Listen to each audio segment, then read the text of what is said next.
ഓം ശ്രീ ഗണേശ ശരദാ ഗുരുഭ്യോ നമഃ. ഹരി ഓം. ഓം നമോ ഭഗവതേ വാസുദേവായ. ഓം നമോ നാരായണായ. ഓം ശ്രീകൃഷ്ണ പരമാത്മനേ നമഃ. ഓം നമോ ഭഗവതേ സായി ദേവായ. മുഖം കരോതി വാചാലം പങ്കും ലംഘയതേ ഗിരിം യത്കൃപാതമഹം വന്ദേ പരമാനന്ദമാധവം. സർവത്ര ഗോവിന്ദ നാമ സങ്കീർത്തനം. ഗോവിന്ദ ഗോവിന്ദ. നമ്മളുടെ ഭഗവത്ഗീത വിചാരത്തിന്റെ 113 ഭാഗത്തിലേക്ക് നമ്മൾ പ്രവേശിക്കുകയാണ്.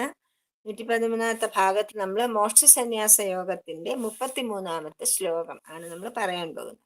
ഭഗവാൻ ഓരോരോ ജ്ഞാനം, കർമ്മം, കർത്താവ്, ബുദ്ധി, ഇത്രയിലെയും സത്വ രജ സമോ ഗുണങ്ങളെ പറ്റിയാണ് ഇതുവരെ പറഞ്ഞുകൊണ്ടിരുന്നത്. വളരെ വൃത്തിയായിട്ട്, വളരെ കൃത്യമായിട്ട് ഭഗവാൻ ഓരോന്നും പ്രത്യേകം പറഞ്ഞു തന്നു. ഇനിയും അതിൽ തന്നെ ബുദ്ധിയെ പറ്റി പറഞ്ഞു കഴിയുമ്പം ബുദ്ധിയുടെ കൂടെ ധൃതി എന്ന് പറയുന്നുണ്ട്. ധൃതിക്ക് ധൈര്യം എന്നും അർത്ഥമുണ്ട്. ധൈര്യം എന്നും അർത്ഥമുണ്ട്, ധാരണ എന്നും അർത്ഥമുണ്ട്. അപ്പോ ഈ ധൃതിയിൽ എങ്ങനെയാണ് സത്വഗുണം, അതായത് നമ്മുടെ ധൈര്യത്തിൽ, നമ്മുടെ എല്ലാ കാര്യങ്ങളിലും സത്വ രജസ് സമോ ഗുണങ്ങളുടെ സ്വാധീനമുണ്ട്.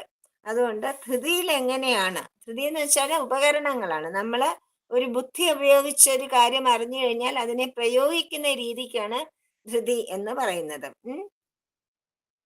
അപ്പോഴ ഭഗവാൻ പറയുന്നത് ധൃതി അഥവാ ധൈര്യം, സത്വഗുണപ്രധാനമായ ധൃതി എന്ന് ഭഗവാൻ പറയാൻ പോവാണ്. ധൃത്യാ യയാ ധാരയതേ മനഃ പ്രാണേന്ദ്രിയക്രിയാഃ യോഗേന അഭ്യജ്യാരണ്യ ധൃതി സാ പാർത്ഥ സാത്വിക. അല്ലയോ അർജുന, യോഗേന, യോഗ എന്ന് വെച്ചാൽ ഈശ്വരമായിട്ട് കൂടിച്ചേരുന്നതിനാണ് യോഗം എന്ന് പറയുന്നത്. അപ്പൊ യോഗേന എന്ന് പറഞ്ഞാൽ ഈശ്വര ബുദ്ധിയിലുള്ള മനസ്സിന്റെ ഏകാഗ്രത, അതിനാണ് യോഗേന എന്ന് പറയുന്നത്. അതുകൊണ്ട് ഉണ്ടാകുന്ന കാര്യം അവ്യഭിചാരിണ്യ. വ്യഭിചരിക്കുക എന്ന് വെച്ചാല് നമ്മള് ഒരു കാര്യത്തിൽ നിന്ന് വിട്ടുപോകുന്ന, വഴിമാറിപ്പോകുന്നതിനാണ് വ്യഭിചരിക്കുക എന്ന് പറയുന്നത്. അവ്യഭിചാരണയാണിത്. അതായത് മറ്റൊന്നിലും സംഘപ്പെട്ടും ശ്രദ്ധിച്ചും പോവാതെ ഏകാഗ്രതയോടുകൂടി ഇരിക്കുന്ന അവസ്ഥ. ഏയാധൃത്യ, ഏതൊരു ധാരണാശക്തി കൊണ്ട്, എങ്ങനത്തെ ധാരണാശക്തി കൊണ്ട്, മന പ്രാണ ഇന്ദ്രിയ ക്രിയ, മനസ്സ്, പ്രാണൻ, ഇന്ദ്രിയങ്ങൾ എന്നീ ഉപകരണങ്ങളുടെ ചേഷ്ടകളെ എങ്ങനെ നിയന്ത്രിക്കുന്നുവോ, എങ്ങനെയാണോ നിയന്ത്രിക്കുന്നത്, വശത്താക്കി നിർത്തുന്നത്, ആ ഒരു ധൃതിക്ക് അല്ലെങ്കിൽ ധൈര്യത്തിന് അല്ലെങ്കിൽ ധാരണയ്ക്കാണ് സത്വ ധൃതി എന്ന് പറയുന്നത്. ഈശ്വരബുദ്ധിയിലുള്ള മനസ്സിന്റെ ഏകാഗ്രത നിമിത്തം മറ്റൊന്നിലും സംഗമപ്പെട്ടു പോകാതെ ഏതൊരു ധാരണാശക്തി കൊണ്ട് മനസ്സ്, പ്രാണൻ, ഇന്ദ്രിയങ്ങൾ എന്നീ ഉപകരണങ്ങളുടെ ചേഷ്ടകളെ വശത്താക്കി നിർത്തുവാൻ കഴിയുന്നുവോ, അതായത് ഇന്ദ്രിയ നിയന്ത്രണം, മനോനിയന്ത്രണം, ബുദ്ധി നിയന്ത്രണം, പ്രാണനിയന്ത്രണം, പ്രാണനിയന്ത്രണമാണ് പ്രാണായാമം എന്നൊക്കെ പറയുന്നത്. അപ്പം അതെല്ലാം ധാരണാശക്തി, അങ്ങനെയുള്ള ധാരണാശക്തിക്കാണ് സത്വഗുണ പ്രധാനമായ ധാരണാശക്തി അല്ലെങ്കിൽ ധൃതി എന്ന് പറയുന്നത്. സാ സാത്വികി ധൃതി. ധൃതി, ധൈര്യം, ധാരണ എന്നൊക്കെ പറയുന്നത് വളരെ തെറ്റിദ്ധരിക്കപ്പെട്ടിട്ടുള്ള ഒരു വാക്കാണ്. മറ്റുള്ളവരുടെ മേൽ ചാടി വീഴുന്നതാണ് ധൈര്യമെന്ന് പലരും തെറ്റിദ്ധരിച്ചിട്ടുണ്ട്. ഏത് പരിതസ്ഥിതിയിലും സ്വന്തം മനസ്സിനെയും പ്രാണനെയും ഇന്ദ്രിയങ്ങളെയും അവയുടെ ചേഷ്ടകളെയും വശത്താക്കി, അതായത് കൺട്രോൾ ചെയ്ത് നിയന്ത്രിച്ച് നിർത്തുവാനുള്ള കഴിവാണ് ധൃതി. മനസ്സ് പിടിവിട്ടാൽ, പ്രാണഗതി ശീഘ്രമായാൽ ഇന്ദ്രിയങ്ങൾ വഴിതെറ്റും. ഇതാണ് നിയമം. അവിചാരിതമായി ഉണ്ടാകുന്ന കാമക്രോധ മനക്ഷോഭങ്ങളിൽ ഉപകരണങ്ങളുടെ ഈ ചേഷ്ടാ നിയമം ആർക്കും പരിശോധിച്ച് അറിയാവുന്നതാണ്. നമുക്ക് തന്നെ അറിയാവുന്നതാണ്. നമ്മൾ വിക്ഷുപ്തരാകുമ്പോൾ നമ്മൾ എങ്ങനെയാണ് നമ്മുടെ ഇന്ദ്രിയങ്ങളൊക്കെ പ്രവർത്തിക്കുക, നമ്മുടെ മനസ്സ് എങ്ങനെയാണ് സംഘർഷഭരിതമാകുന്നതെന്നൊക്കെ നമുക്ക് തന്നെ അറിയാം അതിനെപ്പറ്റി. അപ്പൊ പ്രാണനും ഇന്ദ്രിയങ്ങളും മനസ്സും ഒക്കെ പിന്നെ കൈവിട്ടു പോയാലത്തെ അവസ്ഥ നമുക്കറിയാം. അതൊന്നും കൈവിട്ടു പോകാതെ ഏതവസ്ഥയിലും അവയെ നിയന്ത്രണ വിധേയമാക്കുന്ന ശക്തിക്കാണ് ധൃതി എന്ന് പറയുന്നത്. അപ്പൊ അതിന് ഈ ഉപകരണങ്ങളെ തികച്ചും നമ്മുടെ വശത്താക്കി നിർത്തുവാൻ ഒരേ ഒരു ഉപായമേ ഉള്ളൂ എന്നാണ് ഭഗവാൻ പറയുന്നത്. അതായത് സംഘം ഉണ്ടാവാതിരിക്കുക. ഭൗതിക വസ്തുക്കളിൽ എന്റേത് എന്നുള്ള ഭാവം അതൊന്നും പിന്നെ ഇല്ലാതെ ഇരിക്കണം. അങ്ങനെയാണെങ്കിൽ മാത്രമേ നമുക്ക് ധൃതി സത്വഗുണ പ്രധാനമായ ധൃതി ഉണ്ടാവുകയുള്ളൂ. അതായത് മനസ്സിന്റെ സംഘഭാവനയാണ് എല്ലാ ക്ഷോഭത്തിനും കാരണം. നമുക്ക് തന്നെ അറിയാം, നമ്മുടേതെന്ന് വിചാരിക്കുന്ന കാര്യങ്ങളെ പറ്റി കേൾക്കുമ്പോൾ മാത്രമേ അതിന് നമുക്ക് ക്ഷോഭമുണ്ടാവുള്ളൂ. നമ്മുടേതല്ലാത്തത് നമ്മൾ വിചാരിക്കുന്നു. ഇപ്പൊ നമ്മുടെ മകനോ മകളോ എന്തെങ്കിലും പറയുകയോ ചെയ്യുകയോ ചെയ്യുമ്പോൾ നമ്മൾ നമ്മുടേന്നുള്ള ഭാവമുള്ളതുകൊണ്ട് നമ്മൾ അതിൽ പ്രതികരിക്കുന്നു. വേറൊരാളുടെ കുട്ടിയാണ് പറയണമെങ്കിൽ നമുക്ക് വല്ല പ്രതികരണം ഉണ്ടോ? ഒന്നും ഉണ്ടാവുന്നില്ല. വേറൊരാളുടെ കുട്ടിക്കാണ് പറ്റിയെങ്കിൽ നമുക്ക് പ്രതികരണമുണ്ടോ? ഇല്ല. കാരണം ഈ സംഘം, എൻ്റെ എന്നുള്ള ഭാവം, അതുകൊണ്ടാണ് നമുക്ക് അങ്ങനെ ഒരു ഫീലിങ്സ് ഒക്കെ ഉണ്ടാവുന്നത്, ക്ഷോഭം ഉണ്ടാവുന്നത്. സംഘമില്ലാതിരിക്കണമെങ്കിൽ ഉറപ്പുള്ള ഈശ്വര വിശ്വാസമാണ് ആവശ്യം. പ്രപഞ്ചത്തെ മുഴുവൻ ഈശ്വരമയമായി കാണുന്ന ആൾ എന്റേതെന്ന് പറഞ്ഞ് എന്തിനോടാണ് സംഗമപ്പെടുക? എല്ലാം ഈശ്വരൻ്റെതാണ്, പിന്നെ എന്റേതെന്ന് പറയാൻ അയാൾക്കൊന്നും അവശേഷിക്കുന്നില്ല. അങ്ങനെ നല്ല ഉറപ്പുള്ള ഈശ്വര ബുദ്ധി ഉള്ളതാണ് യോഗം എന്ന് പറയുന്നത്. യോഗം എന്ന് പറഞ്ഞാൽ ഈശ്വരനുമായിട്ട് താതാത്മ്യം ഭാവിക്കുന്ന അവസ്ഥയ്ക്കാണ് യോഗം എന്ന് പറയുന്നത്. അവിടെ പിന്നെ എൻ്റെ നിന്റെ എന്നുള്ള ഭാവം വരുന്നില്ല. അവിടെ നിസ്സംഗത്വമാണ് ഉണ്ടാകുന്നത്. ഉപകരണങ്ങളുടെ അക്ഷോഭ്യമായ ഭാവം എന്തുകൊണ്ടും സമനില തെറ്റാതെ മനസ്സിന്റെയോ പ്രാണന്റെയോ പിന്നെ ഇന്ദ്രിയങ്ങളുടെയോ സമനില മാറില്ല, ഒരേപോലെ ആയിരിക്കും. അങ്ങനെയുള്ള പിന്നെ സത്വഗുണ പ്രധാനമായ ധൃതിയുടെ ലക്ഷണം ആ സമനിലയാണ്, ക്ഷോഭമില്ലാതെ ഉള്ള അവസ്ഥ. ആത്മാനന്ദത്തിന് പിന്നെ അവകാശികളാവണമെന്നുണ്ടെങ്കിൽ ഈ മാതിരിയുള്ള യോഗവും, അതായത് ഈശ്വരമായിട്ടുള്ള താതാത്മ്യവും ഈ മാതിരിയുള്ള ധൃതിയും നമുക്ക് ഉണ്ടായിരിക്കണം. അതായത് കൺട്രോളിങ് എവരിത്തിങ്, അതിനുള്ള ശക്തി നമുക്ക് ഉണ്ടാവണം. അടുത്തത് ഭഗവാൻ രാജസത്തെ പറ്റി പറയുകയാണ്. യയാദു ധർമ്മകാമാർത്ഥാൻ ധൃത്യാധാരയതേ അർജുന പ്രസംഗേന ഫലകാംക്ഷി ധൃതി സാ പാർത്ഥരാജസി.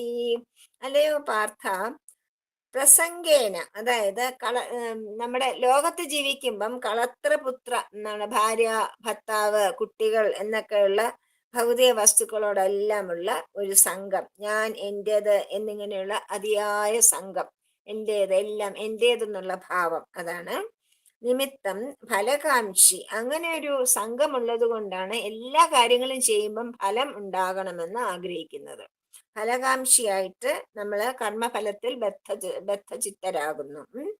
യയാധൃത്യാതു, ഏതൊരു ധാരണാശക്തി ഉണ്ട്, ധർമ്മകാമാർത്ഥാൻ ധാരയതേ, ധർമ്മം കാമം അർത്ഥം എന്നിവയെ ഏതൊരു ബുദ്ധി കൊണ്ടാണോ നമ്മൾ ധരിക്കുന്നത്, ആ ധൃതിക്കാണ് രാജസധൃതി എന്ന് പറയുന്നത്.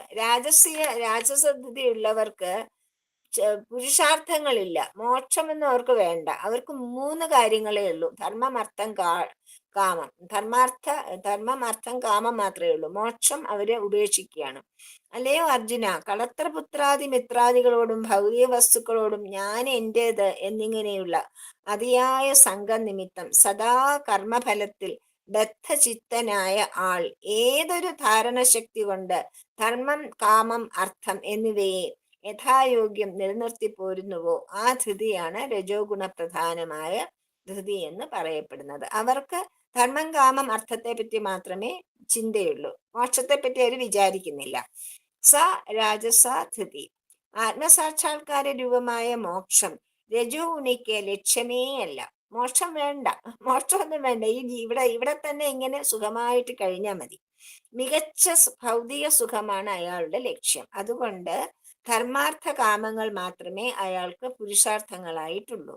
തൻ്റെ കാമസമ്പൂർത്തി കളത്രപുത്ര ഗൃഹധനാദിയെ ആശ്രയിച്ചാണ് ഉള്ളതെന്ന് വിചാരിക്കുന്നതുകൊണ്ട് അതിലെല്ലാം എൻ്റേത്, ഞാൻ എന്ന ഭാവം അങ്ങേര് വെച്ചു പുലർത്തുന്നു. അങ്ങനെ സംഘം അങ്ങനെ അതുമായിട്ട് ബന്ധപ്പെട്ട് ബന്ധിതനായി തീരുന്നു. നിരന്തരമായ ഫലേച്ഛയാണ് അയാളുടെ കർമ്മത്തെ നിയന്ത്രിക്കുന്നത്.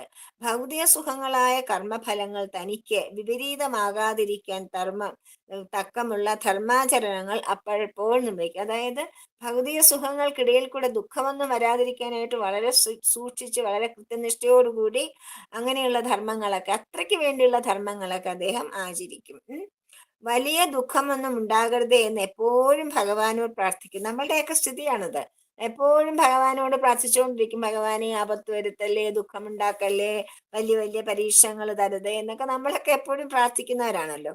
അത്രമാത്രം ധർമ്മത്തിലും ഈശ്വരബുദ്ധിയിലും സ്വന്തം മനസ്സിനെ നിലനിർത്താൻ കഴിയുന്നതാണ് അയാളുടെ രജോ ഗുണസ്ഥിതി. രജോ ഗുണസ്ഥിതിക്ക് ഭഗവാനായിട്ട് സംഘമുണ്ട്. എങ്ങനെയാണ് സംഘം? എന്റെ കർമ്മഫലങ്ങളൊക്കെ നന്നായിരിക്കണമേ ഭഗവാനെ, എനിക്ക് പരീക്ഷണങ്ങൾ ഉണ്ടാവരുതേ ഭഗവാനെ എന്നുള്ള ആ വിചാരം, അതാണ്. ഇരുളടഞ്ഞ ദുഷ്ടബുദ്ധിയോട് സാ രാജസാതിഥി, അതാണ്. അങ്ങനെയുള്ള മനസ്സിനെ നിലനിർത്താൻ കഴിയുന്ന അയാളുടെ രജോ ഗുണപ്രദമായ ധൃതി എന്ന് പറയുന്നത്. അടുത്തത് പിന്നെ തമോ ഗുണപ്രധാനമായ ധൃതിയെ പറ്റിയാണ് പറയുന്നത്. അതെന്താണ്? യയാ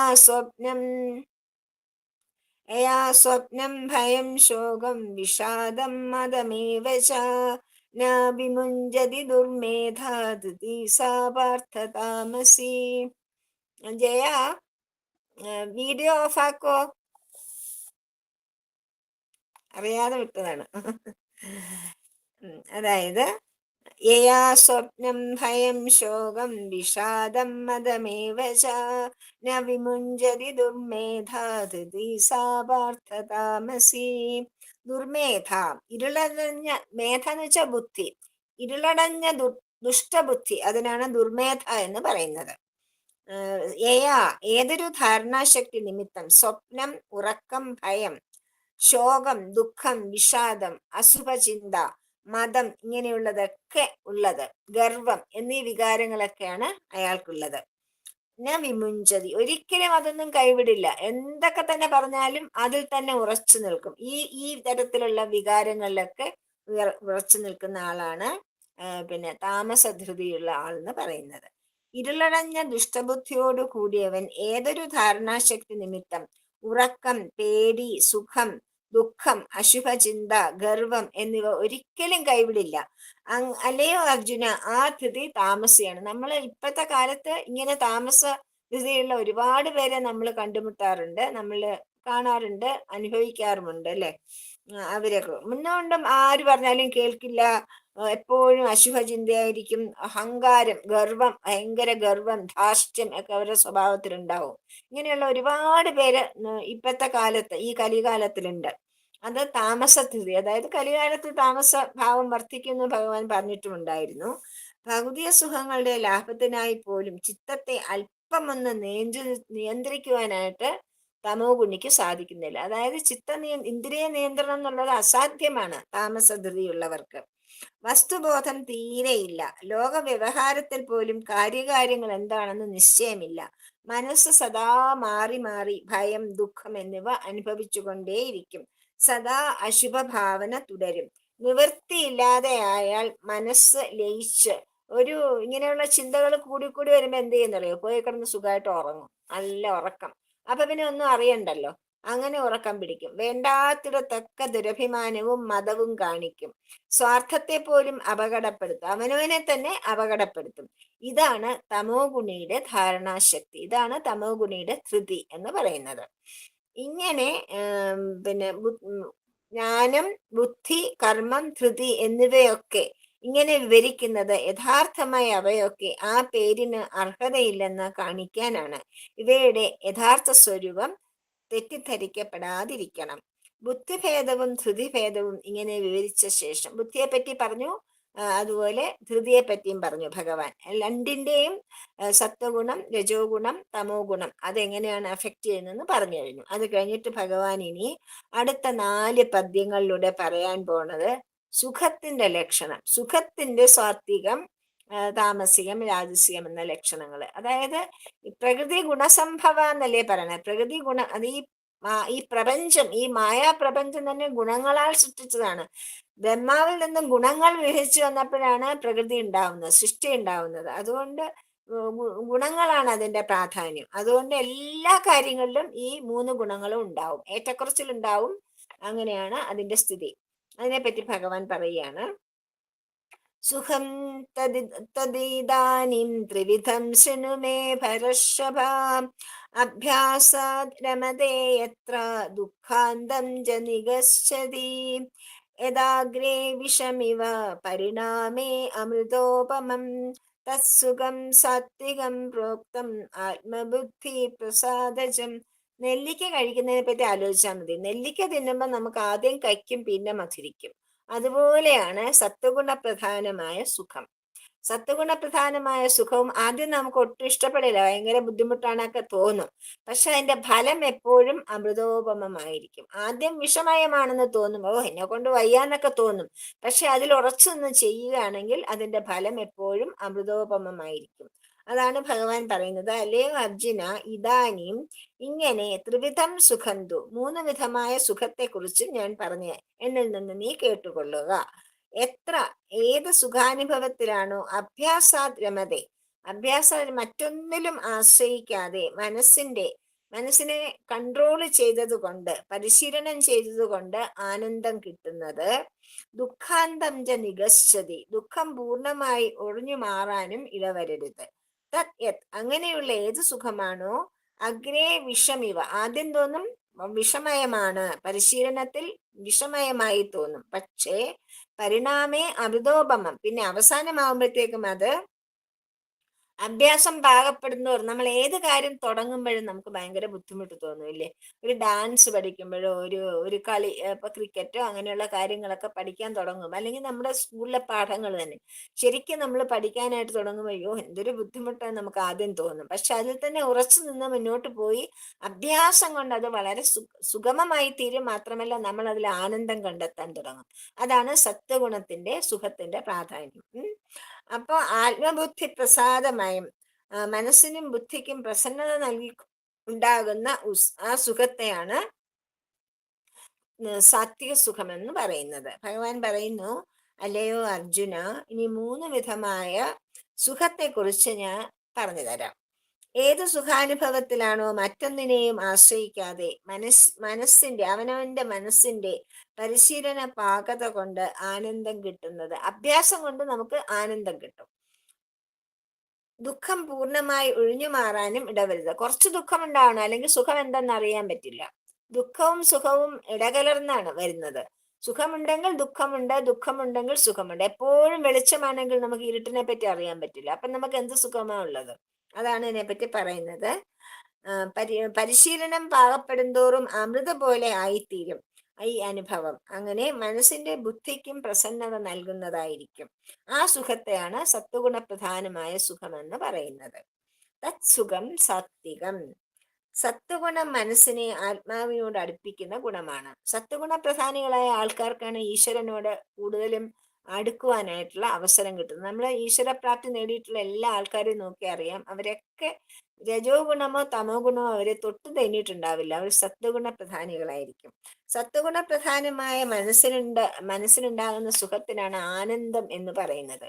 അതൊരു ആനന്ദാനുഭവമാണ്. അത് ബാഹ്യസുഖത്തെ ആശ്രയിച്ചിട്ടുള്ളതല്ല. സ്വയം ആനന്ദ സ്വരൂപമായി വിളങ്ങുന്ന ആത്മാവിൽ നിന്ന് കിട്ടുന്നതാണ് അത്.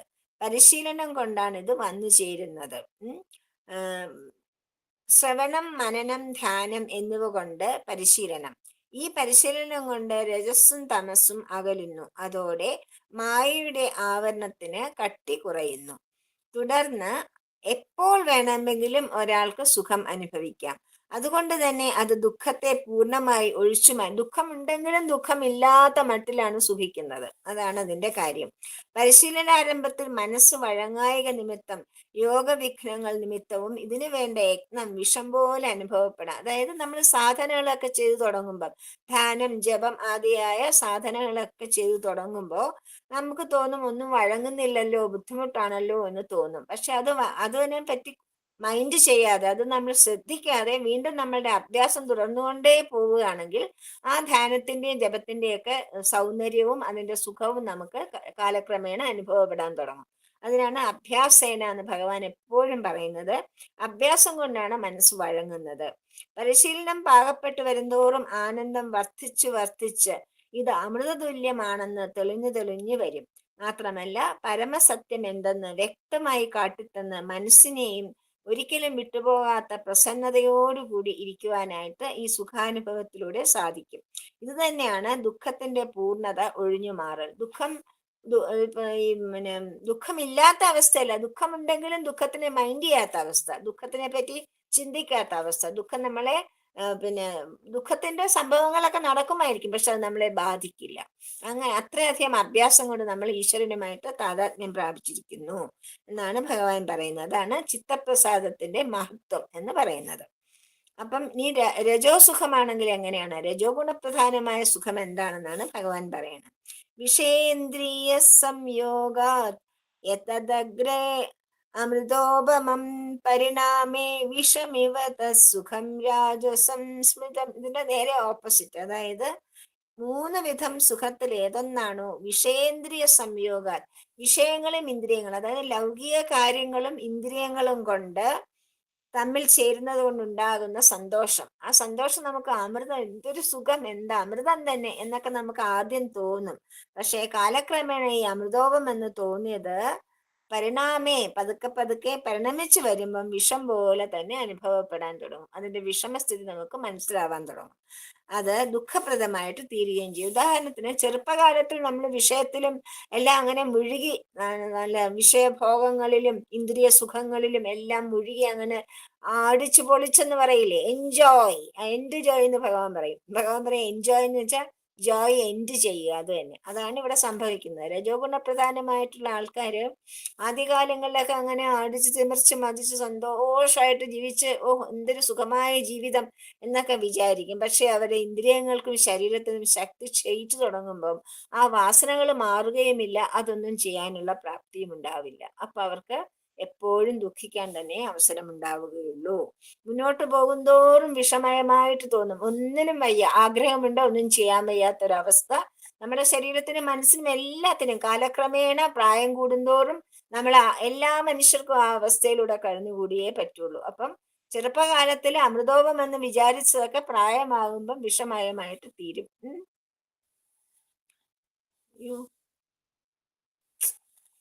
സോറി, എന്തോ സംഭവിച്ചു.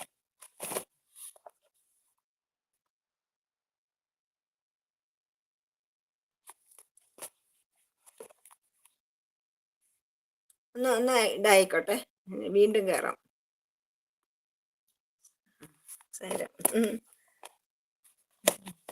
ഒരു ഇത് കയറി വന്നു, മെസ്സേജ് യൂട്യൂബില്. അപ്പോ അതാണ് രാജസ സുഖം എന്ന് പറയുന്നത്. പുറമേയുള്ള വിഷയവും ഇന്ദ്രിയവും തമ്മിൽ ചേരുമ്പോഴുണ്ടാകുന്ന സുഖമാണ് രാജസ സുഖം. അതായത് ഭൗതിക ലോകവും നമ്മളും നമ്മുടെ ഇന്ദ്രിയങ്ങളും തമ്മിൽ ഒരുമിച്ച് ചേർന്ന് വളരെ ഒരു ആനന്ദമയമായ ഒരു അവസ്ഥയിലേക്ക് എത്തുന്നു. അതുപോലെ അത് അമൃതം പോലെയാണെന്ന് നമുക്ക് ആദ്യം തോന്നും.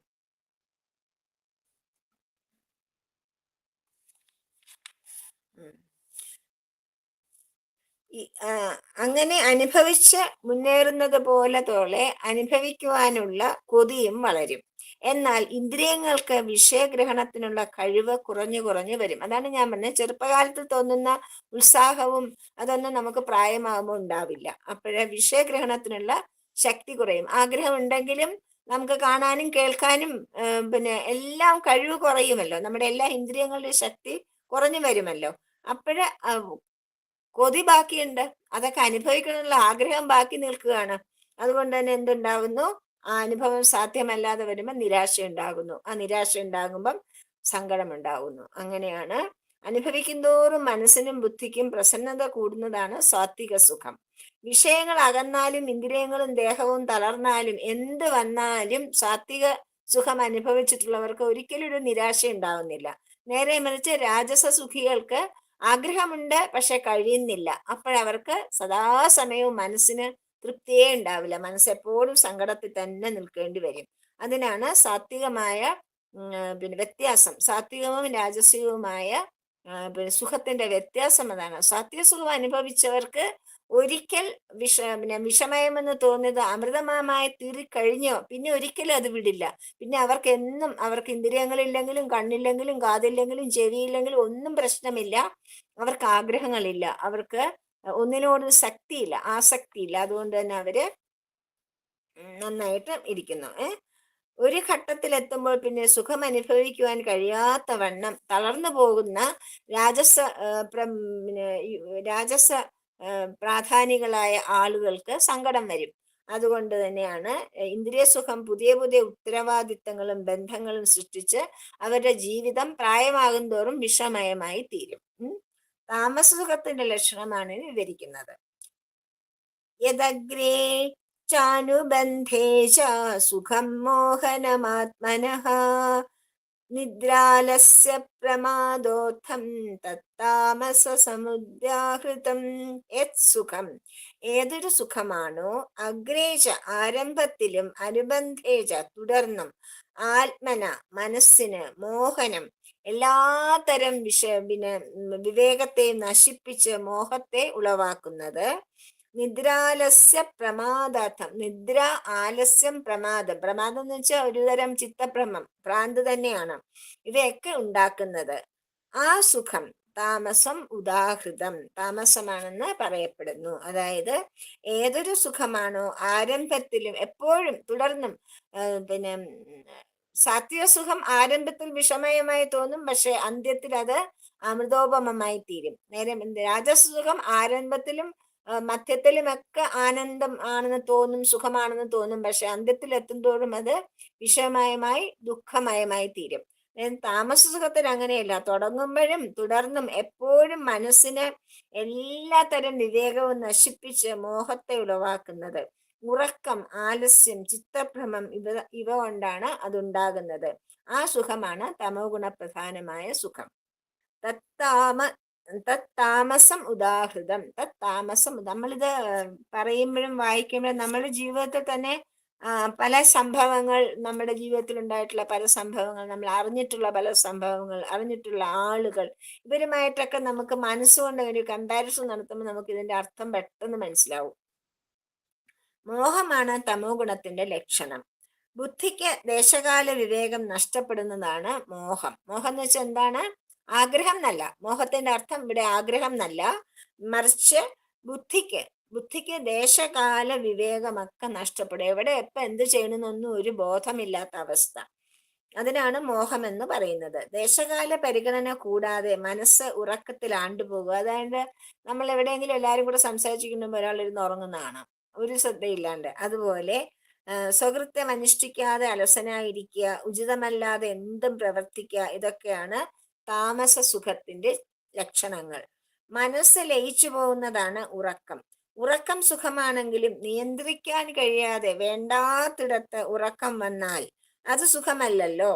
അത് അങ്ങനെ സംഭവിച്ചാൽ അതിവേഗം ജഡത്വത്തിലേക്ക്, അല്ലെ, നമ്മൾ പതനത്തിൽ എത്തിച്ചേരും. അതുപോലെ സ്വകൃത്യങ്ങൾ അനുഷ്ഠിക്കേണ്ട സന്ദർഭങ്ങൾ അതൊന്നും ചെയ്യാതെ അലസനായിട്ട്, സുഖമായിട്ട് അലസനായിട്ട്, എന്തൊരു സുഖം എന്ന് പറഞ്ഞാൽ ഇങ്ങനെ നമ്മൾ ഇപ്പൊ ചെയ്യുന്ന മാതിരി സുഖമാണെന്ന് പറഞ്ഞുകൊണ്ട് നമ്മൾ ഫോണൊക്കെ എടുത്ത് വെച്ച് അങ്ങനെ ആനന്ദിച്ചുകൊണ്ടിരിക്കും. സമയം അങ്ങനെ പൊയ്ക്കൊണ്ടേയിരിക്കും നമ്മുടെ ജീവിതത്തിൽ നിന്ന്. അതിനെപ്പറ്റി ഒരു ഓർമ്മയൊന്നും ഇല്ലാതെ സുഖമാണെന്ന് നമ്മൾ വിചാരിക്കുന്ന അലസത ഒട്ടും സുഖമല്ല, അത് നമ്മുടെ താമസ സുഖമാണ്. അതുപോലെ മദ്യപാനം, അല്ലെങ്കിൽ പിന്നെ എന്താ പറയാ, ഡ്രഗ്സ് ഒക്കെ കുടിച്ചിട്ട് ഭയങ്കര സുഖം അനുഭവിക്കുന്നു, വളരെ സ്വർഗീയ സുഖം അനുഭവിക്കുന്നു ഒക്കെ തോന്നും. താൽക്കാലികമായിട്ടുള്ള അത് സുഖമല്ല, അത് സുഖഭ്രാന്തിയാണ്. മനസ്സിന് ഭ്രാന്തമായ ഒരു ആശയമാണ് കൊടുക്കുന്നത്. വാസ്തവത്തിൽ അവിടെ സുഖമല്ല, ദുഃഖമാണ് അനുഭവിക്കുന്നത്. അങ്ങനെയുള്ള മദ്യപാനത്തിലും ഈ ഡ്രഗ്സ് ഒക്കെ കഴിക്കുമ്പോൾ ഉണ്ടാവുന്ന ഫീലിങ്സ്, അങ്ങനെ കാട്ടിക്കൂട്ടുന്ന കോലാഹലം, അത് സുഖമല്ലാത്ത അവസ്ഥയാവുമ്പോ എന്ത് പറ്റും? അവർ ഓരോരോ ഗോഷ്ഠികൾ കാണിക്കാൻ തുടങ്ങും. നമ്മൾ കണ്ടിട്ടില്ലേ കള്ളുകൂടിയന്മാരൊക്കെ ചെയ്യുന്നത് ഓരോന്ന്. അതിനാണ് പ്രമാദം എന്ന് പറയുന്നത്. മനസ്സ് വിട്ട് ചിത്തഭ്രമം പ്രാപിച്ചു, ചിത്തത്തിന് കൈവിട്ടുപോയി. അതാണ് ചിത്തഭ്രമം എന്ന് പറയുന്നത്. ചിത്തം ഭ്രമിച്ച് കൈവിട്ടുപോയി, ഒന്നും നിയന്ത്രിക്കാനുള്ള ശക്തി ഇല്ലാതെ ആയിപ്പോയി. അങ്ങനെയുള്ള പ്രമാദങ്ങളൊക്കെ അവർ പ്രവർത്തിക്കാനായിട്ട് തുടങ്ങും. ഇങ്ങനെ വിവേകരഹിതമായിട്ട് പിന്നെ അനുഭവിക്കുന്ന സുഖത്തിനാണ് താമസ സുഖം എന്ന് പറയുന്നത്. അവരെ സംബന്ധിച്ചിടത്തോളം ഇതൊന്നും ബാധിക്കുന്നില്ല, ചുറ്റുമുള്ളവരാണ് ബാധിക്കുന്നത്. അവരിങ്ങനെ കുടിച്ചു കിറങ്ങി നടന്ന് അവിടെ എവിടെയും പാട്ടും പാടി അവിടെയും ഇവിടെയും കിടന്നും ഛർദ്ദിച്ചൊക്കെ കിടന്നാൽ അവർക്കത് സുഖം തന്നെയാണ്. അവര് ആ ഒരു സുഖം അനുഭവിക്കുന്നു എന്നാണ് അവരുടെ ഭാവം. ചുറ്റും നിൽക്കുന്നവർക്കും മറ്റുള്ളവർക്കുമാണ് അത് ശല്യമായി തോന്നുന്നത്. അവരെ സംബന്ധിച്ചിടത്തോളം അത് സുഖം തന്നെയാണ്. അതിനാണ് താമസ സുഖം എന്ന് പറയുന്നത്. പൂർണ്ണമായിട്ടും അവനവന്റെ അസ്തിത്വം നഷ്ടപ്പെടുത്തിക്കൊണ്ടുള്ള സുഖമാണ് എന്ന് ഭാവിക്കുന്ന സുഖം, അതിനാണ് താമസ സുഖം എന്ന് പറയുന്നത്. ഇങ്ങനെ ഭഗവാൻ ഗുണവിശകലനം ചെയ്ത ശേഷം ഗുണങ്ങളാൽ നിയന്ത്രിതമാകാതെ പ്രപഞ്ചം എന്നറിയപ്പെടുന്ന നിലനിൽപ്പിൽ യാതൊന്നും ഉണ്ടായിരിക്കുകയില്ല എന്നാണ് ഭഗവാൻ പ്രഖ്യാപിക്കുകയാണ്. അതായത് ഈ പ്രപഞ്ചം എന്നുള്ളത് ഗുണം കൊണ്ടുണ്ടാക്കിയത്, ഗുണങ്ങളാൽ നിർമ്മിതമായ പ്രപഞ്ചമാണ്. അതുകൊണ്ട് ഗുണങ്ങൾ നിയന്ത്രിക്കാത്ത ഒരു പ്രപഞ്ചം ഇല്ല. ഗുണങ്ങളാൽ നിയന്ത്രിക്കപ്പെടുന്ന പ്രപഞ്ചം മാത്രമേ ഉള്ളൂ എന്നാണ് ഭഗവാൻ ഇനി പ്രഖ്യാപിക്കാൻ പോകുന്നത്.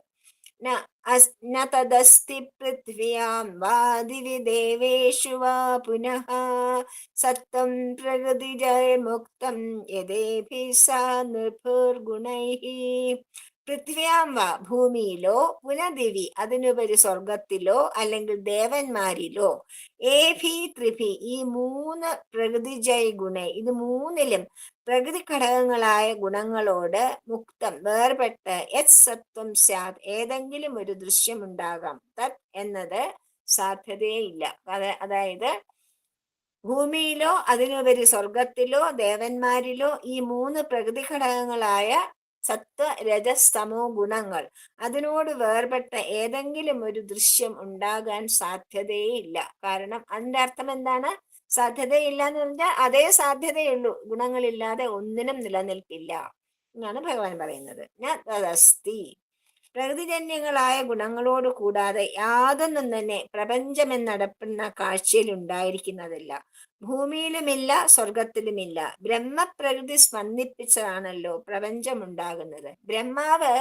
ബ്രഹ്മാവിന്റെ ചലനം, അതിൽ നിന്നാണ് ആ സ്പന്ദനം, അതിൽ നിന്നാണ് പ്രകൃതി നമ്മുടെ ഈ സൃഷ്ടി ഉണ്ടാകുന്നത്. അപ്പോ ആദ്യ സ്പന്ദനം മുതൽ ഗുണവിശകലനം ആരംഭിക്കുന്നു. ആദ്യ സ്പന്ദനം തൊട്ട് തന്നെ ഈ മൂന്ന് ഗുണങ്ങളുടെ വിശകലനം തുടങ്ങുകയാണ്. സത്വഗുണ പ്രധാനമായിട്ടാണ് ആരംഭം. ക്രമേണ രജസ്സും തമസ്സും പ്രാധാന്യം കൈക്കൊള്ളുന്നു. പഞ്ചഭൂതങ്ങളിലും സൂര്യചന്ദ്രാദി സൗരയൂഥ ഘടകങ്ങളിലും ഈ ഗുണവിശകലനം ഉണ്ടെന്ന് അറിയേണ്ടതാണ്. അതുപോലെ മനുഷ്യ പക്ഷി മൃഗാദി സസ്യാദികളിലെല്ലാം ഈ ഗുണങ്ങളുണ്ട്. സത്വരജസ്തമോ ഗുണങ്ങൾ ഉണ്ട്. സത്വത്തിന്റെ പാരമ്യതയാണ് സാത്വിക പ്രാണൻ. ഇവയുടെ മധ്യഘട്ടമാണ് രജസ്. മുൻപ് വിവരിച്ച ഗുണവിശകലനത്തിന്റെ വെളിച്ചത്തിൽ ശ്രദ്ധിക്കുന്നവർക്ക് ഈ ഗുണതാരമ്യം കണ്ടെത്തുവാൻ കഴിയും. സത്വരജസ്തമസ്സുകൾ തീർത്തും ശുദ്ധമായി ഒരിടത്തും കാണില്ല. ഒരിടത്ത് സത്വം മാത്രം അങ്ങനെ ഒരു അവസ്ഥയില്ല, രജസ് മാത്രം അങ്ങനെ ഒരു അവസ്ഥയില്ല, സർവം തമസ് അങ്ങനെ ഒരു അവസ്ഥയുമില്ല. പിന്നെയോ പ്രാധാന്യവും അപ്രധാന്യവും അതിന്റെ ഏറ്റക്കുറച്ചിലുകളാണ് ഉള്ളത്. സത്വം ഒരുപാടുണ്ടാവും, രജസും തമസും വളരെ വളരെ കുറവായിരിക്കും. നമുക്ക് തള്ളിക്കളയാവുന്ന മാതിരി കുറവായിരിക്കും. അതുപോലെ തന്നെ രജസ് കൂടുതലായിരിക്കും, ബാക്കി രണ്ടും അപ്രധാനമായിരിക്കും. തമസ് കൂടുതലായിരിക്കും, ബാക്കി രണ്ടും അപ്രധാനമായിരിക്കും. ആ രീതിയിൽ മാത്രമേ ഗുണം ഇവിടെ നിലനിൽക്കുകയുള്ളൂ എന്നാണ് ഭഗവാൻ പറയുന്നത്. നിറങ്ങളിൽ പോലും ഗുണങ്ങളുണ്ട്. ഗുണങ്ങളിലും ത്രിമൂർത്തികളുടെ രഹസ്യവും ഒക്കെ ഈ ഗുണമാണ്. ത്രിമൂർത്തികൾ നമ്മൾ പറയണത് മഹാവിഷ്ണു സത്വഗുണം, ബ്രഹ്മാവ് രജോ ഗുണം, മഹാദേവൻ തമോ ഗുണം എന്നല്ലേ നമ്മൾ പറയുന്നത്, സൃഷ്ടി ലയം എന്നതുള്ളത് കൊണ്ട്.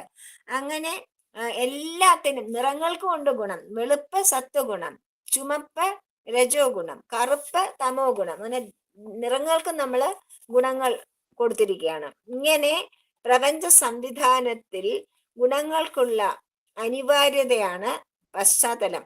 മനുഷ്യന്റെ ചാതുർവർണ്ണ്യ ഭേദം വന്നു ചേരുന്നതും ഇതിൽ നിന്ന് തന്നെയാണ്. ഭഗവാൻ ചാതുർവർണ്ണ്യം മയാ സൃഷ്ടെന്നതിന് മുമ്പ് പറഞ്ഞു, ഞാൻ തന്നെയാണ് ചാതുർവർണ്ണ്യം സൃഷ്ടിച്ചത് എന്ന് പറഞ്ഞു. എന്താണ് ചാതുർവർണ്ണ്യം?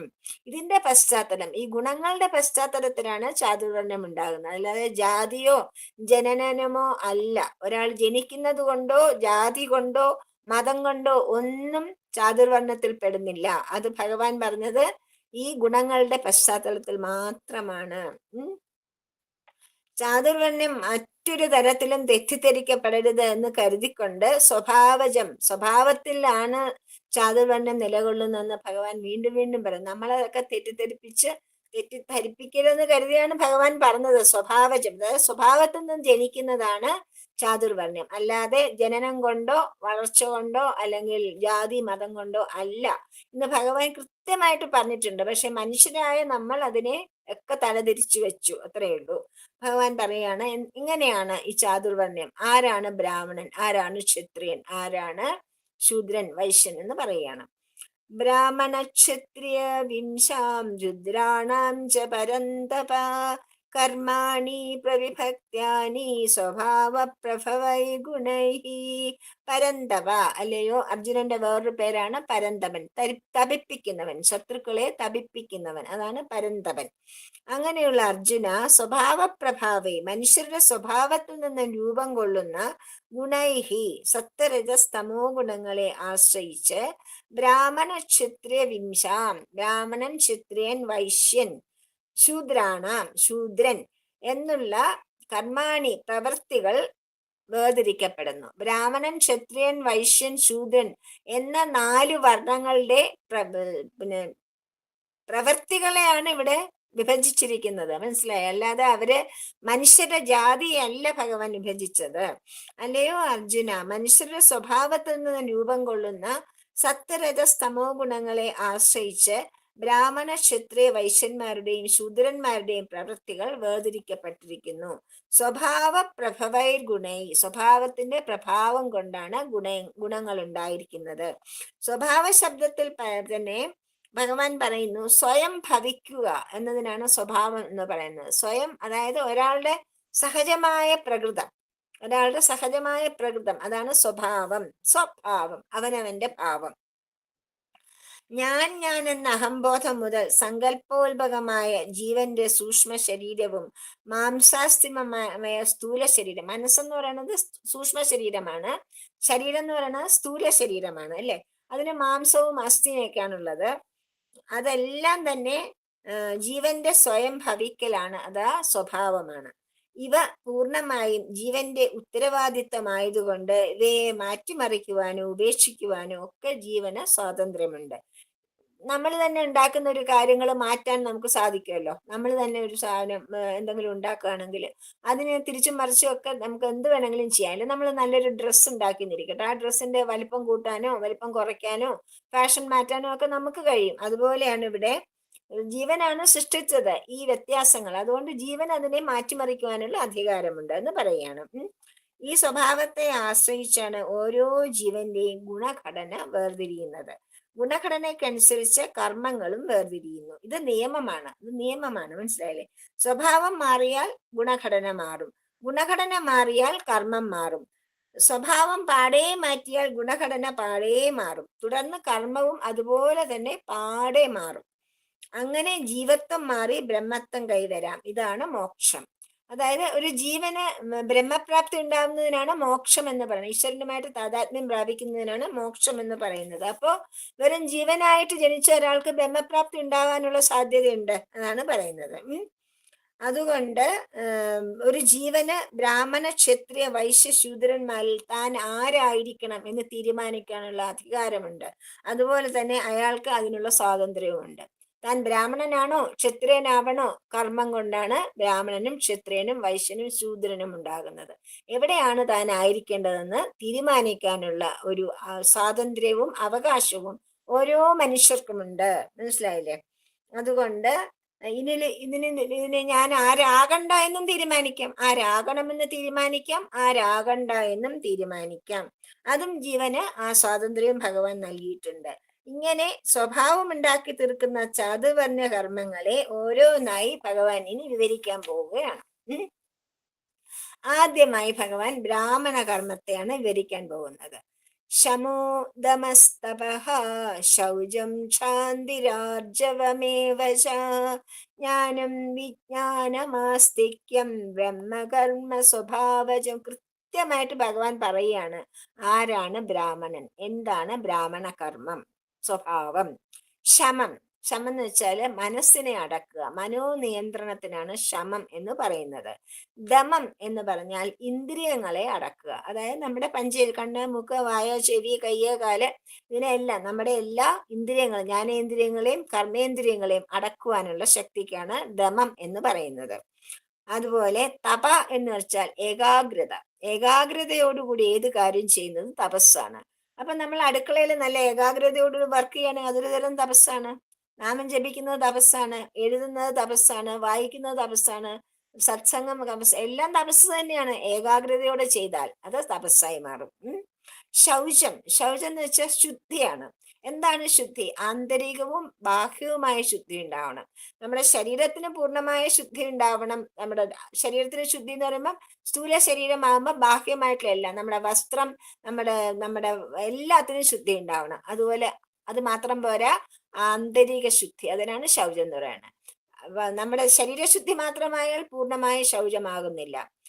ആന്തരിക ശുദ്ധി, അതായത് ഹൃദയശുദ്ധി, മനഃശുദ്ധി എല്ലാം കൂടെ ഉണ്ടായാൽ മാത്രമേ നമ്മുടെ ബുദ്ധിക്കും നമ്മുടെ മനസ്സിനും നമ്മുടെ ഹൃദയത്തിനും ശുദ്ധി ഉണ്ടാകണം. അപ്പോൾ മാത്രമേ പൂർണ്ണമായിട്ട് ശൗചം ഉണ്ടാവുകയുള്ളൂ. അതുകൊണ്ടാണ് ആന്തരികവും ബാഹ്യവുമായ ശുദ്ധി എന്ന് പറഞ്ഞത്.